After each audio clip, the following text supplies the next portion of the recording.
Awesome. So Hearthstone is sort of the scrappy team, so we're going to see if I can do a 20-minute presentation in about 8 minutes. Here we go. So PAX East and PAX is awesome. Love this show. It's amazing. I've been coming here for years. Yeah, and stuff. We announced in PAX East 2013, and it was awesome there too when we announced PAX East, or we announced Naxxramas in 2014 here at PAX East. So PAX East has just been an amazing show for Hearthstone. There's a thing called Fireside Gatherings. You can go to www.firesidegatherings.com. It's an amazing program, and if you go there, it's find one near you or set up one near you. It's just super kick-ass, and I recommend it. And here's some awesome pictures from some Fireside Gatherings. Okay, enough of that. Okay, so it was just a year ago that we announced, which still sort of blows my mind. Thank you. It was just a year ago that we launched. I knew I was going to mess that up. And we've done a lot of awesome stuff. We have the World Championship. We have a new World Championship coming if you want to participate. There's even more tournaments going on this year than there have been, or than there was last year, which is kind of crazy because there was a lot going on last year. Pretty much every weekend you can go and find one and watch it. We're just feeding to the good stuff. Goblins vs. Gnome was awesome. Yay. We released on Android and iPad also this year for tablet, which is awesome. Okay. So really the question you're going to have though at this point is, yeah, tablets are awesome, but what about phone? Because you guys, we've been talking about phone, and we're running into some challenges on phone, nothing we can't overcome. But certainly, when I first started looking at phones, I was a little bit concerned that we were going to be able to make, a AAA version of Hearthstone on phone, make it an amazing game and just as cool as it is on tablets. I'm happy to say after a bunch of work on the UI, we have been able to do that. We're actually in alpha right now, so within Blizzard we're all playing it, and the feedback we've generally gotten is people say, I didn't know if it was going to be awesome on phone, but I'm actually now playing it even more than I thought I was, I'm going to show you some pictures of what the UI looks like on phone. So we actually really managed to get the feel of the UI on phone and still make it entirely usable. So we have Collection Manager, which was definitely a challenge. There was definitely some work here, but we feel like it's very usable. And we have play mode, which there's the cards, and they become larger or smaller depending on the state of the board, but it's very easy to play in this mode. I've been playing a ton in this mode.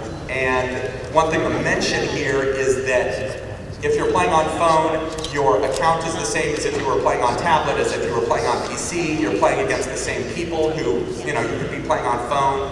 Somebody else is playing on tablet or PC, it's all mixed together. It's all one group playing together. That's pack opening, but really the most important thing to talk about here is that within the next couple of months, it's going to be out on phone and on Android. So we're very, very close.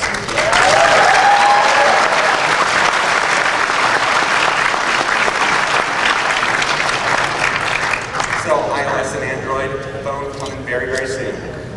So I want to talk a little bit now about Curse of Naxxramas because it was our very first adventure. And it did a lot of things that we really, really liked and wanted in an adventure. I mean, it made it so that you could play in single player against a bunch of the different cool bosses from this environment week after week. So one week it would open, you could play a bunch of bosses, you could play a bunch of class challenges, you could play a bunch of heroic mode bosses if you wanted, and you would earn cards that would sort of change the metagame week to week through doing battle with the bosses in Naxxramas.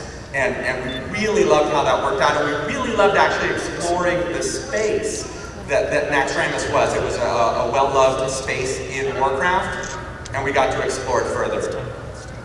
And we were thinking, if we're going to do another adventure, what could this adventure be? Because it would have to be a place that, had epic and awesome bosses. It would have to be a place that has tons and tons of Warcraft lore that people could explore and see in a different way, sort of see how Hearthstone explored that lore. It'd have to be a little bit mysterious, sort of a place that had a bunch of mystery about it. And I think we have found the perfect place to do that, and I just thought I'd show you right now.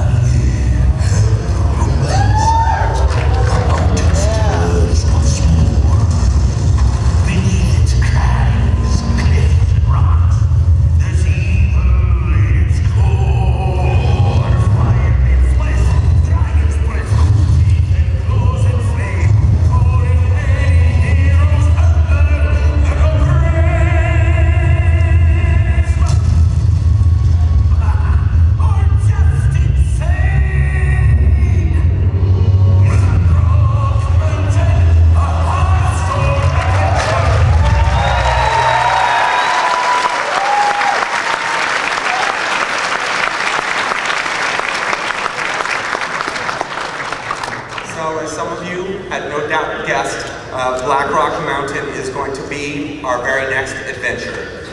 And it's going to be mechanically a lot like Naxxramas in that each week there's going to be a new wing that's going to come out, and it's going to have new bosses to fight, and new class challenges to do battle with, and then if that wasn't enough, new heroic bosses. And when you beat the normal bosses and the class challenges, there's going to be cards that you earn that are going to affect the metagame. So week over week, there will be new bosses, new class challenges, new cards, new metagame. The thing that's a little bit different about Blackrock Mountain is it's got sort of a different vibe. I mean, Naxxramas has a very specific vibe.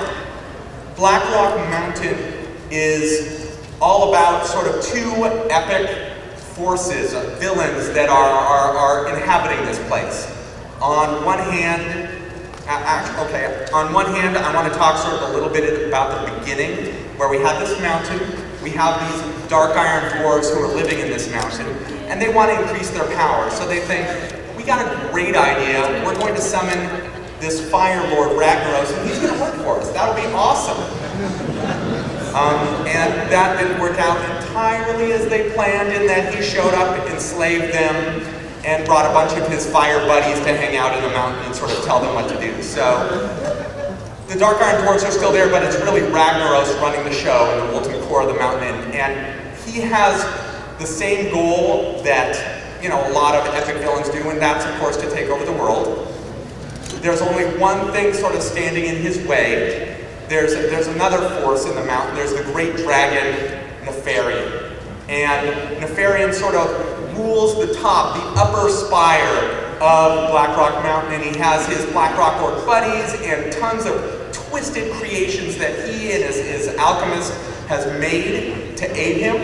And he also has the goal, of course, to take over the world. The thing being said about those two forces is the one thing they hate more than the rest of the world is each other.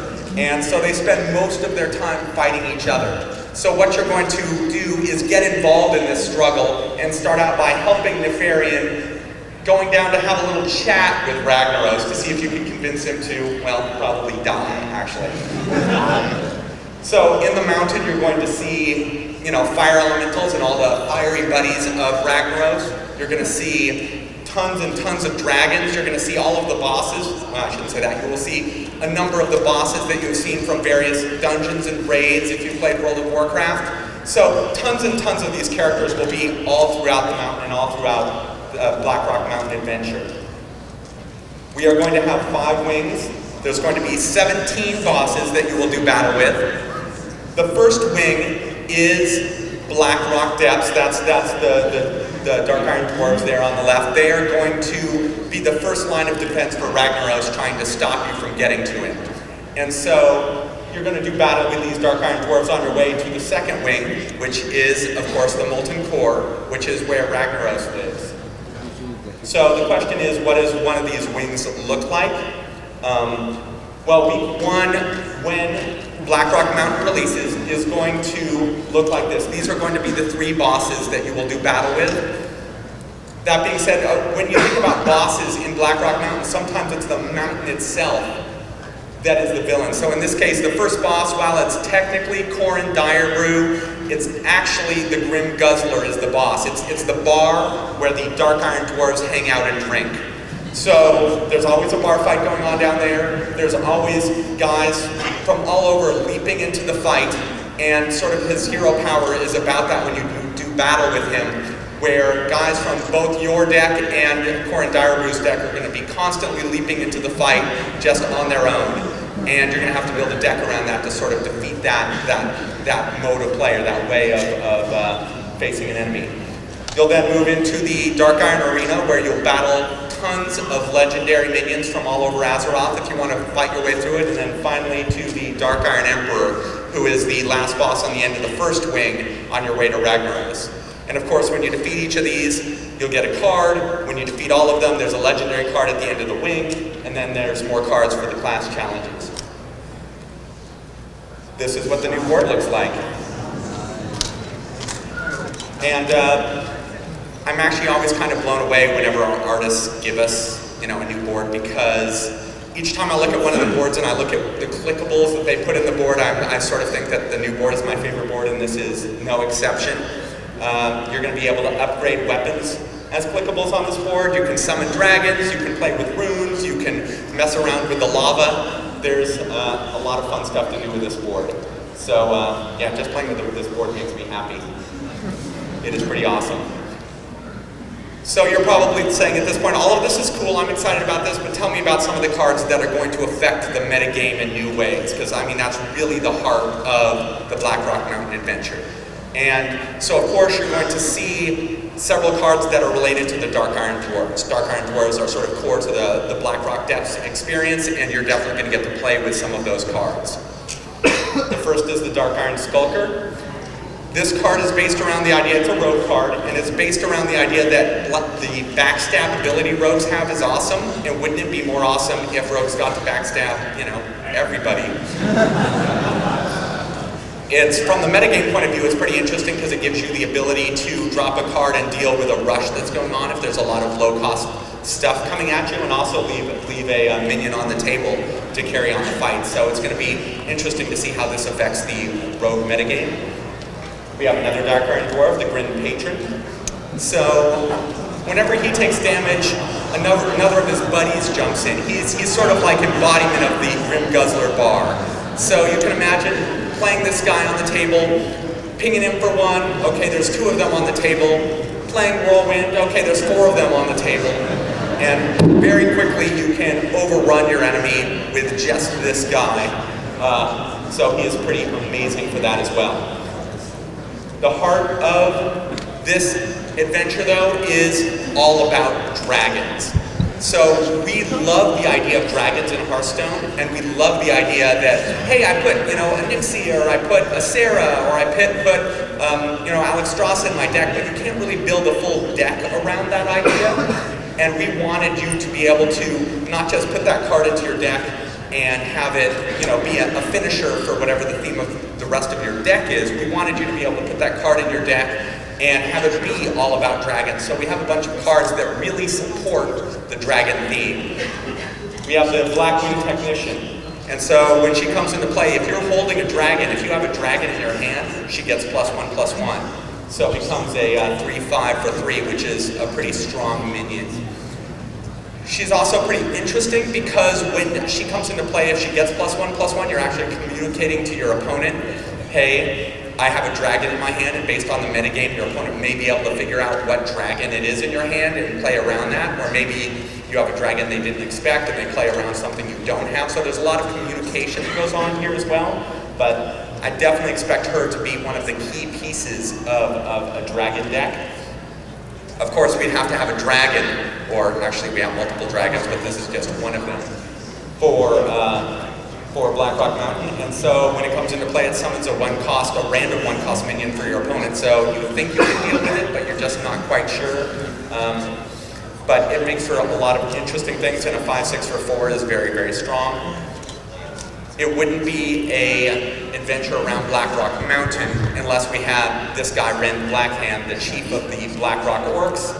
And, you know, he's so badass that he rides a dragon. So what he does is, if you're holding a dragon when he comes into play, he destroys a legendary minion. So what that means is your opponent drops a legendary, they think they've got their end-game state met, you drop this guy, he takes out their legendary, and suddenly you have a big guy on the table and you turn things around and suddenly it's a whole different game. He's pretty awesome for that. Of course, we have a bunch more cards that will be coming as well. There will be more dragons, more fire cards, more class cards, more of all of that good stuff. So tons more cards coming, or actually, I guess, 31 total cards coming. And lastly, I wanted to talk a little bit about the card backs that are coming. So that season card back is the card back you get for getting to level 20 or to rank 20 or better in this season that's going on right now. It's pretty easy to do, and it's an awesome card back. The heroic card back is the card back you get if you defeat all of the bosses throughout all 5 wings of Black Rock Mountain on heroic. That's the card back you can show off that you're pretty much a badass. And the last one is actually a card back for pre-ordering Black Rock Mountain. So if you, on the 19th or 20th, depending on your region, it's going to be available for pre-order. When you do that, when Black Rock Mountain comes out, you will get all of the card, or you will get, you know, the wings as they come out, 1 wing at a time, but you get that card back immediately. And of course, March 19th or 20th wouldn't make a lot of sense for Black Rock Mountain unless you knew that it was also coming out next month.